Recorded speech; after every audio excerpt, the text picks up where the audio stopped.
Welcome to Womb Talk. I'm your host, Elizabeth Vanderwell, a holistic doula and women's health coach, and the founder of Fruitful Womb Doula Services. This space is for every woman walking the path of deeper healing. Whether you're tending to your fertility, carrying life, grieving loss, or stepping into motherhood, or easing into the wisdom of menopause. Here we honor the full spectrum of womanhood through story, nourishment, and sacred conversation. Feel free to find us on social media and stay connected with the community. So let's settle in and begin. Welcome to season 3. We've got an exciting episode today. I'm joined by some great guest speakers. We're going to let them introduce themselves though. So we'll start maybe how I'm seeing it on the screen. So we'll start with Sarah if she feels like it, and just tell us who you are, what you do, and how you help women.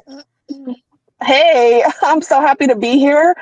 And I'm a traditional midwife who serves in the United States, Georgia, and the South primarily.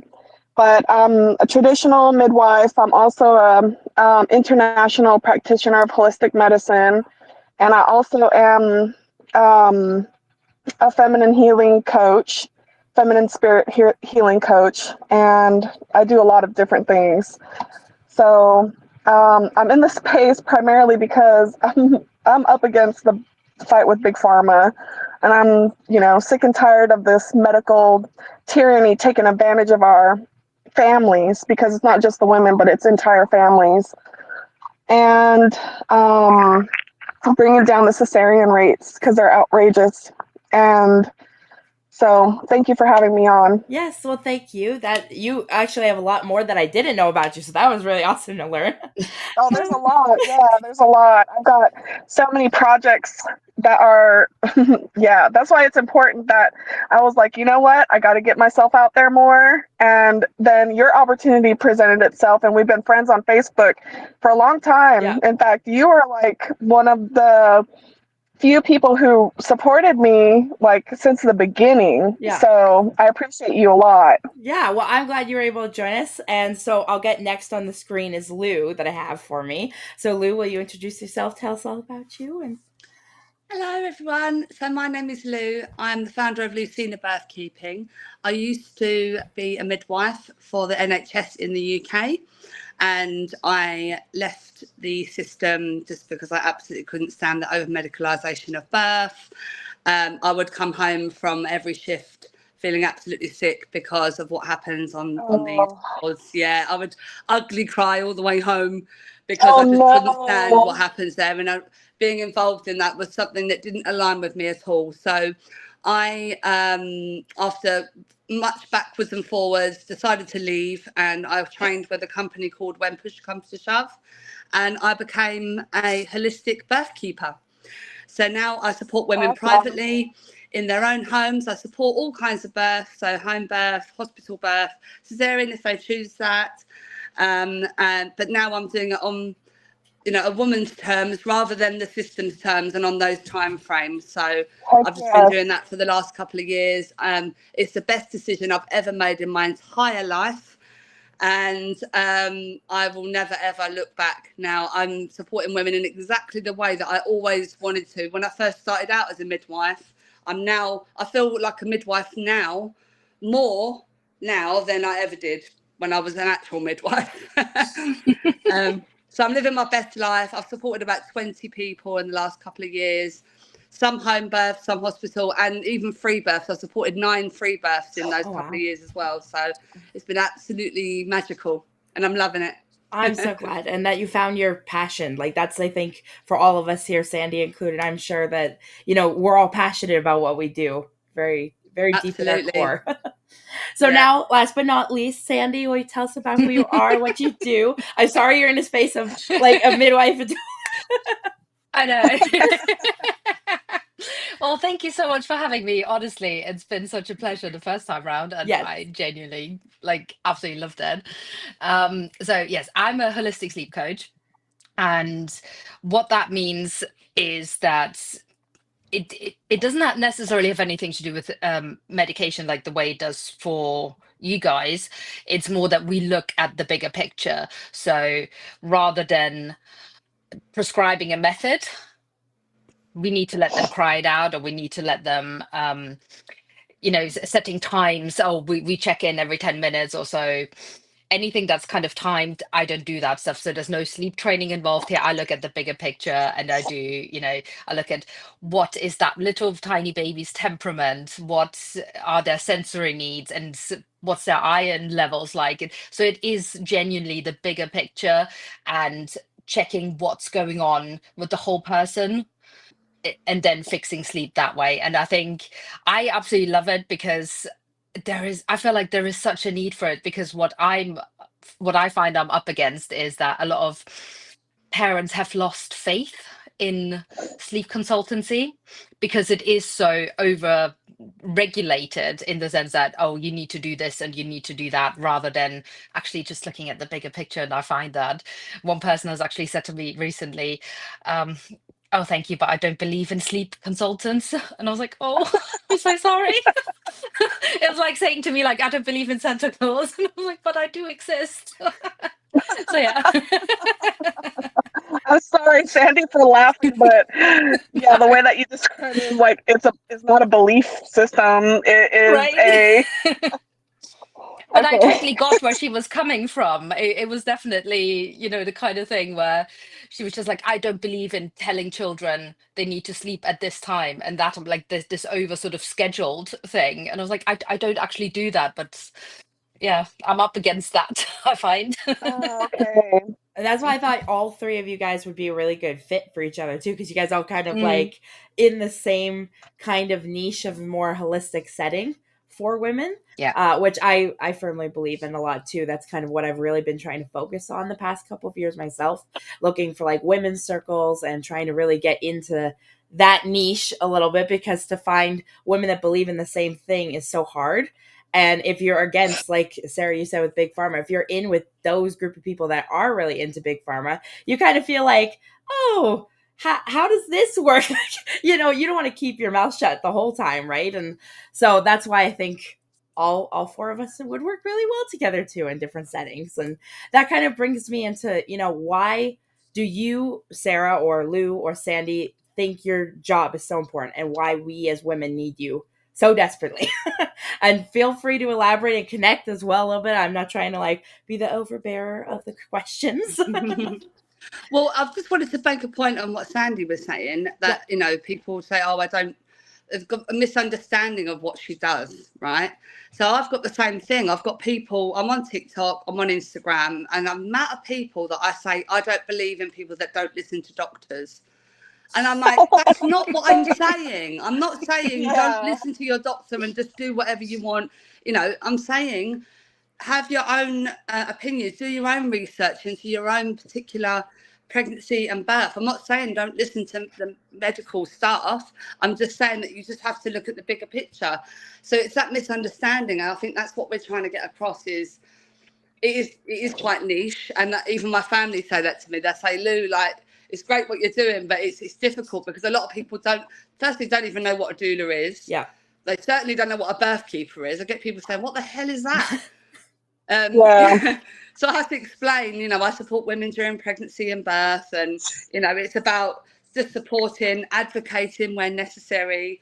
And that's why it's so important to have a doula or birth keeper, because a lot of women go through the system through no fault of their own, where they just, they trust it, they're handing their birth over to the medical professionals, and quite often their birth is sabotaged by that system. So if they've got someone by their side who can support and advocate for them, that can help them have a much more positive experience. Now, obviously, we can't guarantee one outcome or another. We can't say this is going to happen or that's going to happen. It's just about holding that space to ensure they have the best experience that they possibly can. And I think you made a good point with that, because I think everyone here in this room, say, you all support and advocate. That's your entire job for women as a whole, regardless, as a midwife, birth keeper, doula, or a sleep coach. Like, you're all there supporting and advocating. And that's such, I think, a big importance that people are missing today. That's why we're really needed. Like, that's actually sums up the question right there. Answer my own question. Start it. Quiet. I think it's so true, though. I have to say, I've definitely found that over and over again. I'm based in Glasgow, and there's definitely two other sleep consultants that I know of and I'm good friends with, who have an entirely different belief system, or they've trained under someone different. So it does feel like we're all friends, we're all in the same space. I sort of stay in my lane, and um I think what I find really funny at the moment is, because I'm a holistic sleep coach, I use gentle sleep training method or sleep methods. There's no sleep training, gentle sleep methods. And the word gentle is thrown around a lot. Um, and really, one of my friends who is also a sleep coach, she has said that she absolutely hates the word gentle when other sleep coaches use the word gentle, because it sort of implies that her methods then aren't gentle. So I can understand it from that point of view.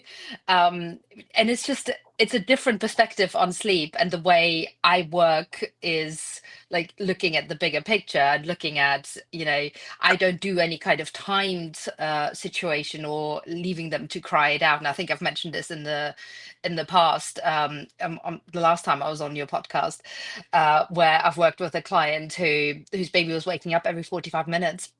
And if you were to go down the traditional sleep training methods and you do like a cry it out based version of that, it would not have picked up what was actually going on, because what was going on was that mum had an iron deficiency and she was breastfeeding, so her baby had an iron deficiency, and that's why the 45-minute wake ups were happening. And traditional sleep training methods wouldn't have picked that up. So whether you call it gentle or not gentle, it doesn't really matter. I think it's a lot of it is semantics. Yeah, very big semantics. And I mean, Mm. when you said from your friend there too about her saying, "Oh, well, then mine's not gentle," but that's again more of opinion based, really, rather than anything else. Like you Yeah. said, you look at a whole body kind of method approach, and Yeah. I think everyone in this room does, because I think that's part of what goes hand in hand with holistic kind of living, is looking at the bigger picture of everything, because we are all so interconnected. So I'm making sure that everyone gets their turn a little bit in here, and back to the question of why your career is so important. Has Sarah any insight on this a little? Oh my God. Yeah. Because that's, first of all, I just wanted to tell Sandy that what you're, when I'm listening to what you're saying, it's almost like you're saying, it's like, maybe rather instead of the word gentle, it's more of like laying a foundation, and there's a lot of foundational work that has to get done that isn't there necessarily. Mm-hmm. And I can kind of see like how the sleep training and sleep counseling can help to like bridge the gap between after the baby is born and then what's next, and with looking at like a whole picture, a whole person, foundational issue, an iron deficiency, that's brilliant. And I didn't think about that. So I've learned a lot already in this. Well, and then why is this work so important? Is that the question? Yeah. Why do I feel like my work is so important? Holy cow. Okay. I want to also say that I started out as a birth keeper, and then I challenged everybody by coming out as a midwife. And the title here, as I'm sure it is in Europe and other areas, I know of this because I have, connections and my own network, and the term midwife is scrutinized, which is disgusting. And the medical industrial complex wants to steal that, and they've already tried to. And why the work is so important is because it is not just the foundation of where, the allopathic care system just started in America is just, are we allowed to swear? Yeah. Oh, Because I that's want to totally say, fine. yeah, it's bullshit. It is total bullshit. And how they treat these women and how they treat these families, it pisses me off so bad.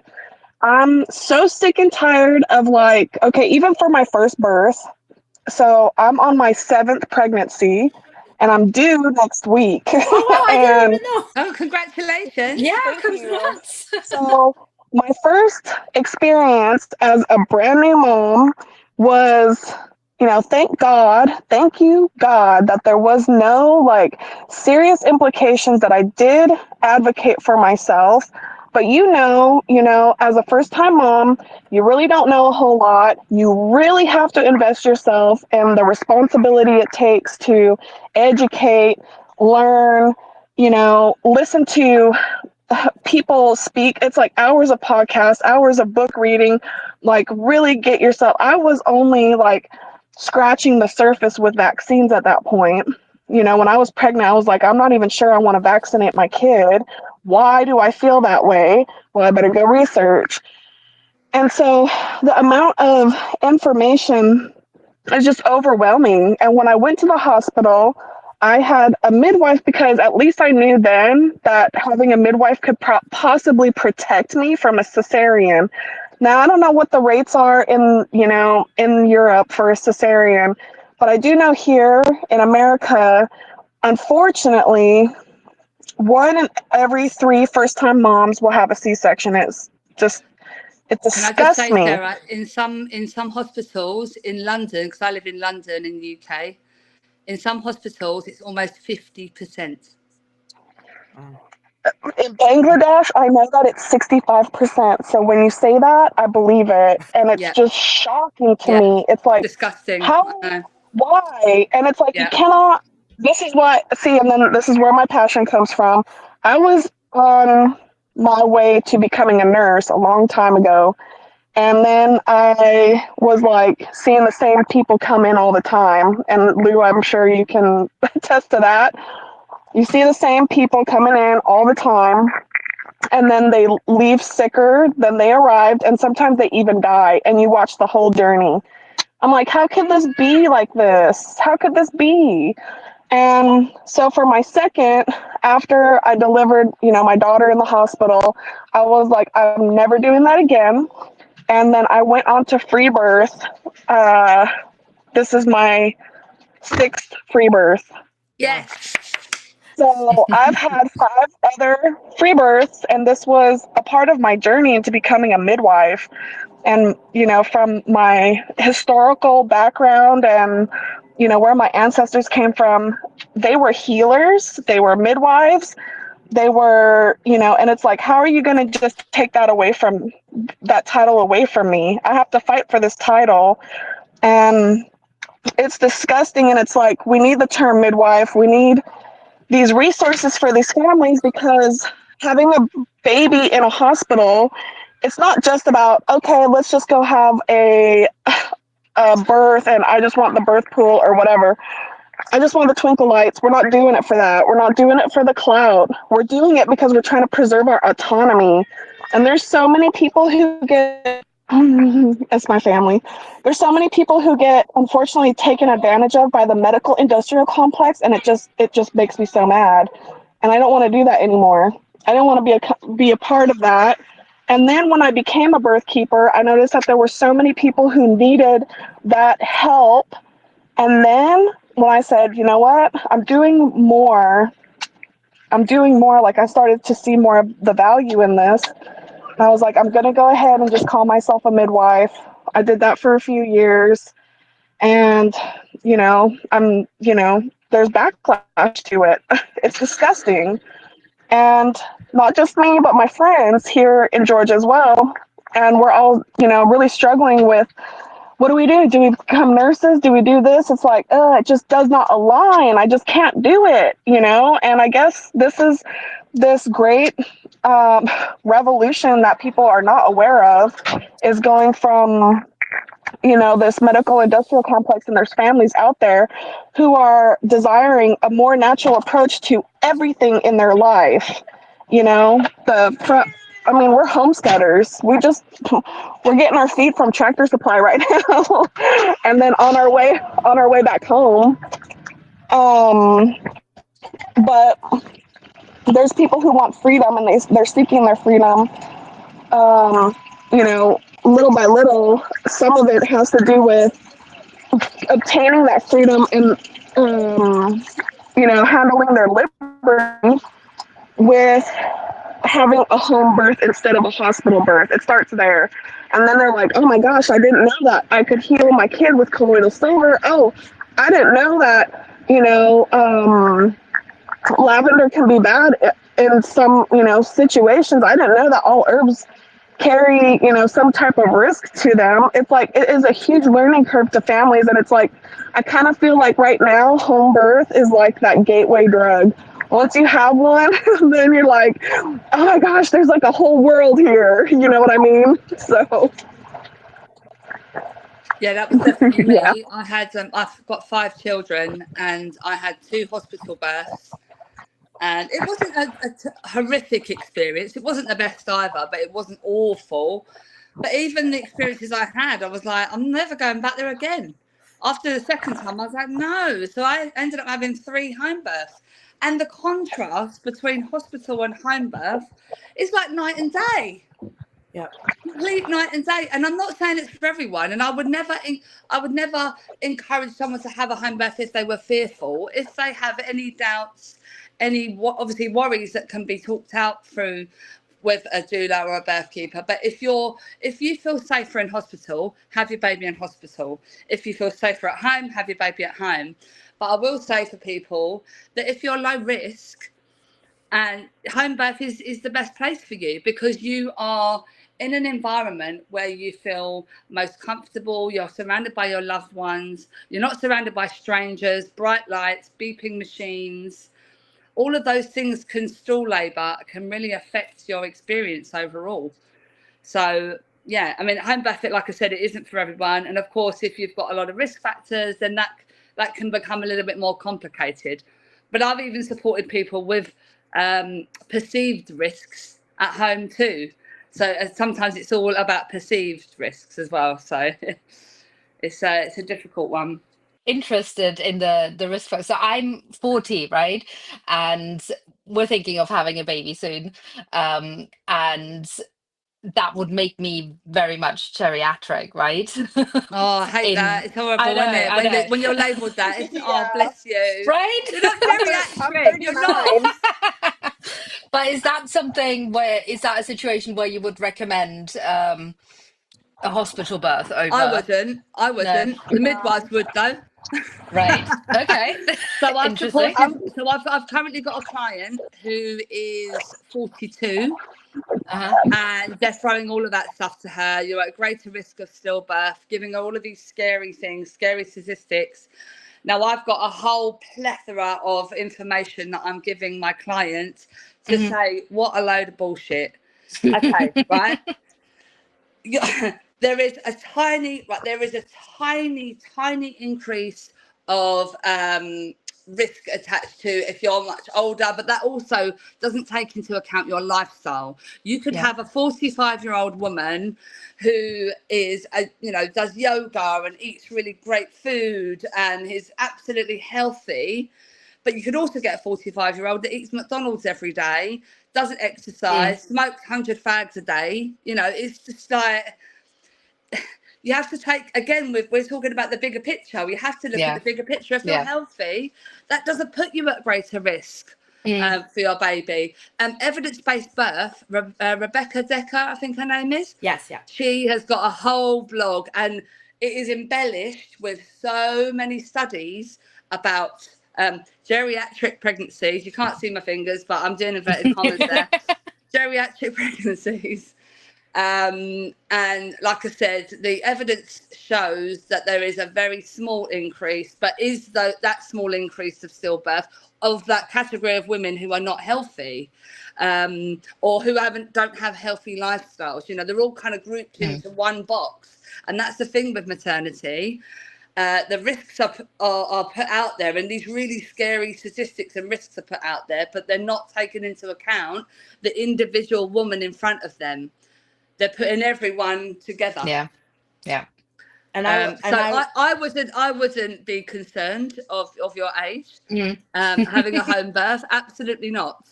But again, that was my job as a birth keeper, is to provide you with information so you can make that choice for yourself.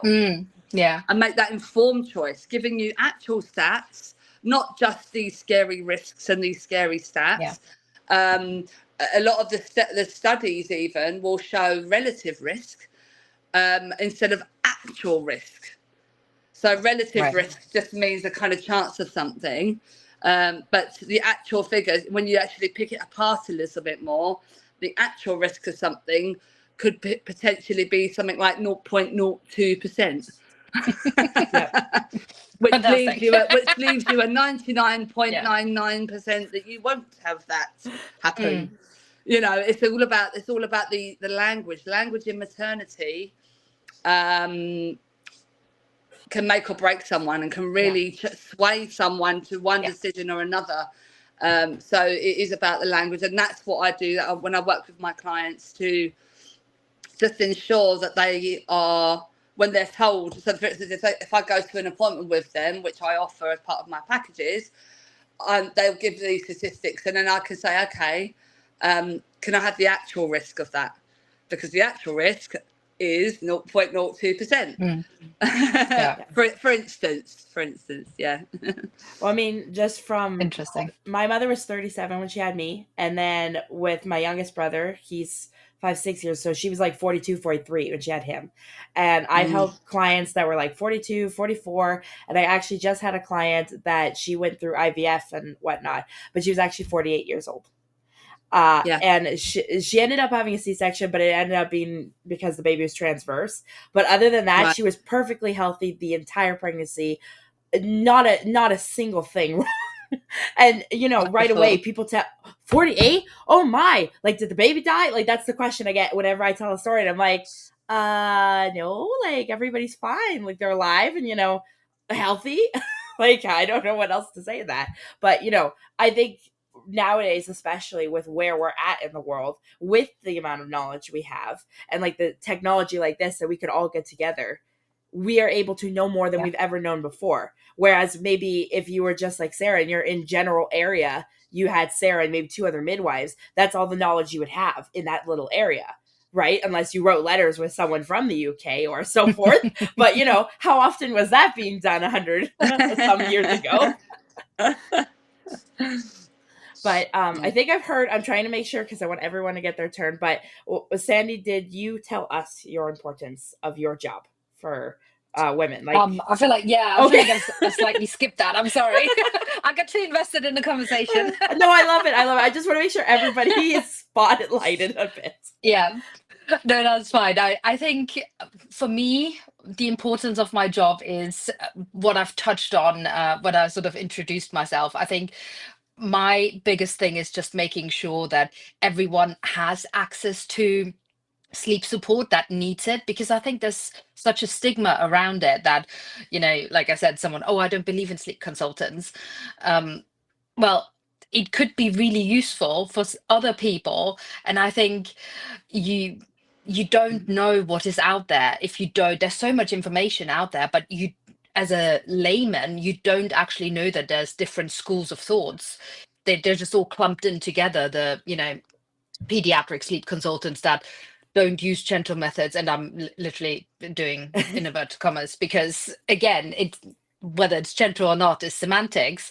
I think there's right approaches for some people, and they have their own wrong approaches, and the thing that could be right for someone may be wrong for someone else. And I think it is like you said, Lou, you have to. My job is to give them the bigger picture and say, these are your options, and you choose what you want to do. I'm not against sleep training, because I know the statistics in terms of how it works, that it actually does work for a lot of people, but it depends on their kids' temperaments. And if you don't, my opinion is that if you don't know your kid's temperament, why use a method that may not work for that kid? Whereas with my approaches, they work for everyone because they are so gentle. Can I ask you a question, Sandy? Yeah. I don't know if you know that for instance, if you have a client who's got a baby that is particularly unsettled, and I know you mentioned that there was a baby that had low iron, who was unsettled and waking every 45 minutes. Do you think there's any kind of correlation between a traumatic birth and a baby that's particularly unsettled for a long 100%. period of time? Yes. Yeah? Yes, 100%. So one of the things, so I have red flags that I assess for beforehand. And one of them is muscle tension. So I check for muscle tension. I've got like a little questionnaire, and that comes from a traumatic birth, whether it was a rapid birth or whether Yeah. forceps have been used. All those things can result in muscle tension that then cause the baby's pain, causes them to wake up. And again, traditional sleep training methods aren't going to work in that instance. Right. Right. Yeah. Yeah, because I just remember when I was the midwife and I worked on the postnatal ward, and there was one particular mum that really stood out for me, and she was absolutely beside herself because her baby wouldn't sleep. She was on the ward for quite a few days, Mm-hmm. and the baby wasn't sleeping. I don't say in the first few days, but I'm just it really stood out because the baby was crying all the time, wouldn't sleep, and I was the only one that said to my colleagues, hang on a minute, this baby was born by forceps for a start.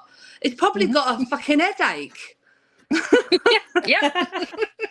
100%. Like, Yeah. you know, I just that was the first thing that I thought this poor kid is in pain. Mm-hmm. And you're going, oh yeah, you know, it just needs to be fed, or doing all these other things.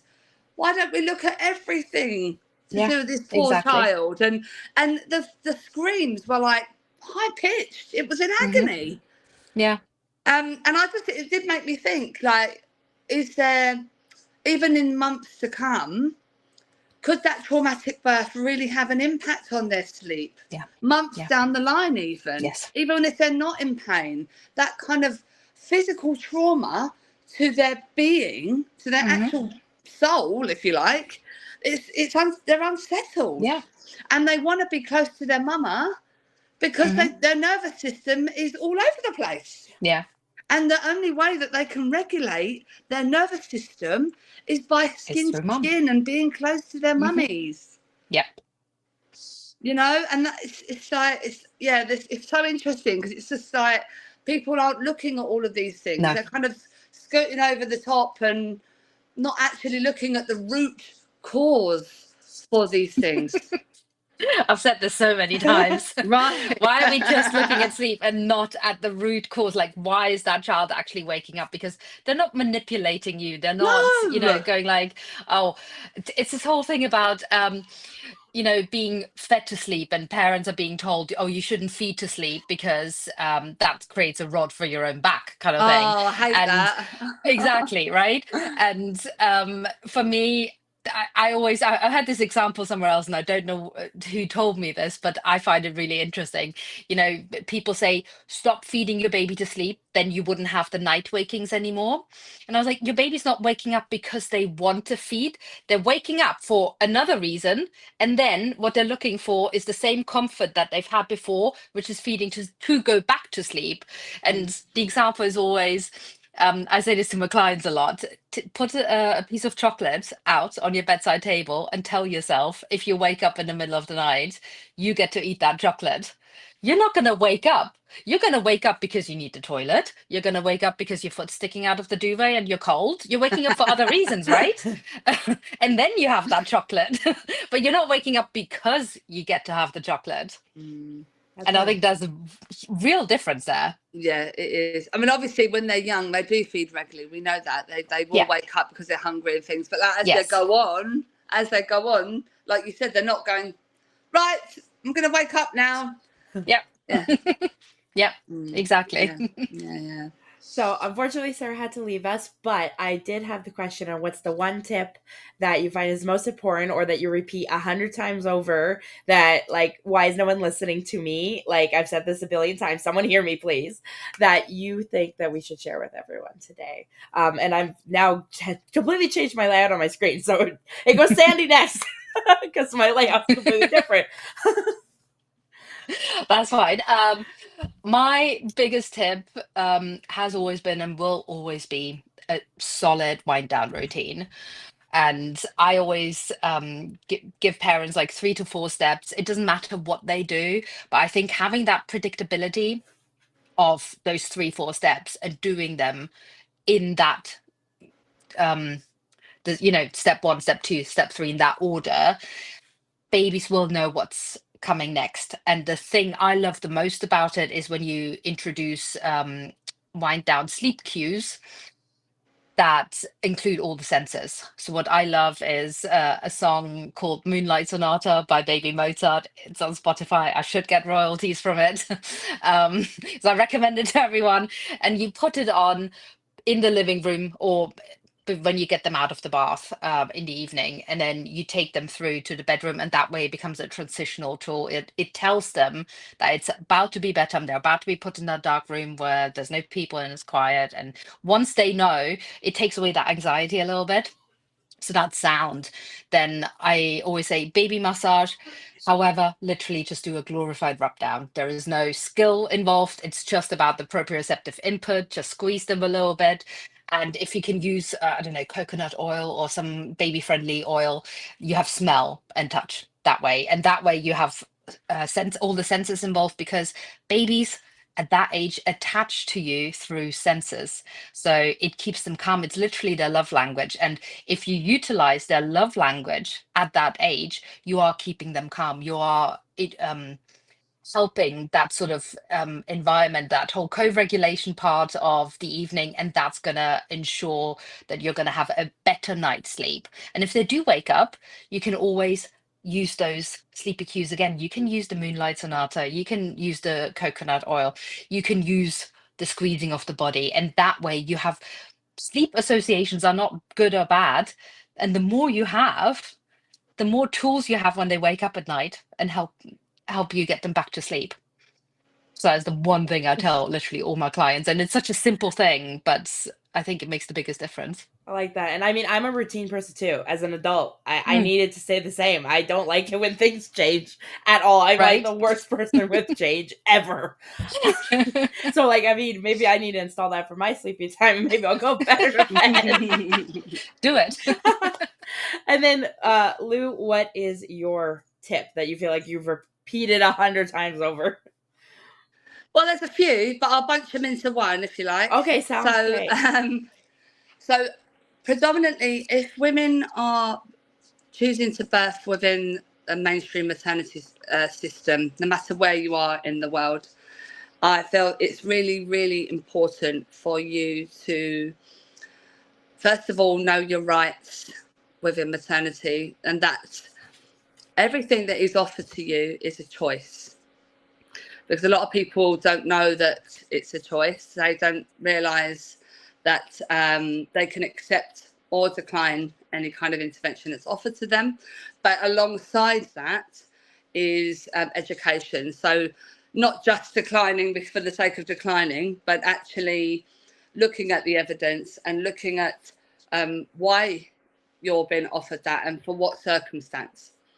Now, to help you get through the system and to have the most positive experience is hiring support, hiring a doula, hiring a birth keeper, so they can help advocate for you, help support you whilst you're in that hospital environment, and also to help your partner, because your partner may not know what your rights are, may not be able to advocate for you in those moments, because it's scary.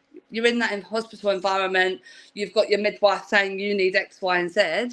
Your partner doesn't know to say, actually, she doesn't want that.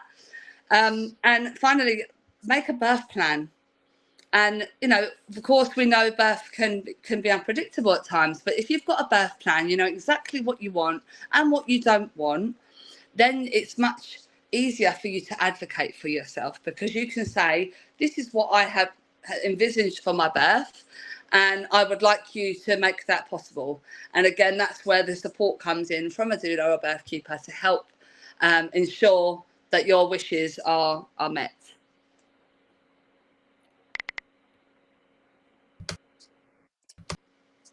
I was muted, apparently. That dog. No, but really, I think that's what all of our jobs all together, and I said that in the beginning, was about supporting because, I grew up in a home where my parents were together. I had my grandmother living with us.